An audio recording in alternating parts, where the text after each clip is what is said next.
baby wear safely so that you're not putting strain on your diastasis at the front of your tummy, so that you're aiding and supporting yourself through your recovery journey. So I am going to demonstrate. You've probably already done this bowl tutorial anyways, because we want to make sure that our bowls are balanced no matter what we're carrying. So I'll do this first. So imagine that your rib cage and also your pelvis are a bowl. So I want you to go and get a bowl, pause it, go and get one and then come back.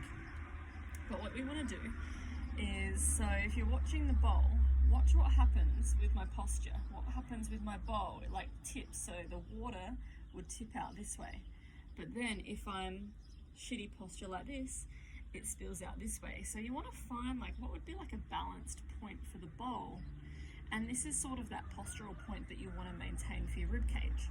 Okay, so then exactly the same thing with your pelvis is if you are in a anterior tilt, it's going to be spilling out forwards. If you're in a posterior tilt, it's going to be, well, you're going to be more like this, and then see how your bowl is tipping and everything's tipping out that way. So the bowls are all completely unbalanced. So you want to find out, okay, where is that neutral point? Where is the neutral point of my top and of my bottom to keep my bowls balanced? All right, now that you've done that, so the next step is, imagine this is baby wearing. I don't have a carrier anymore, I don't have my wraps or anything, so imagine my hiking bag is, actually, oh my gosh, it looks just like one. That is so funny. Okay, so imagine that you're keeping your bowls balanced. I forgot to say, imagine that there is a helium balloon attached to the top of your head and it is just floating up towards the sky, and so that creates length through the top of the head and helps to center and balance the body as well. So the first thing I would do is make sure that that your carrier is sitting high enough that it's like literally sitting around the hip bones as well. So you want to have it quite high. Okay, when it's up high, then it means that everything can be hugged in and up, which helps to support not just you but the baby as well. So imagine that it's like this rather than sitting down low, because it's going to make you fall forwards. So first thing is making sure it's adjusted properly. And then once it's adjusted properly, if you're wearing a carry, you should always be able to kiss the baby's head. That's a fun fact. Should we always be able to kiss the baby's head? If you can't kiss the baby's head, then they're too low.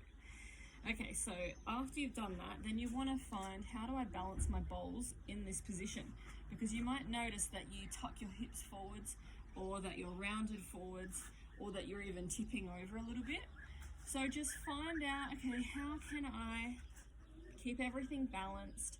And you might just notice over the day, depending on how your posture is, you might catch yourself when you're getting tired tucking like that.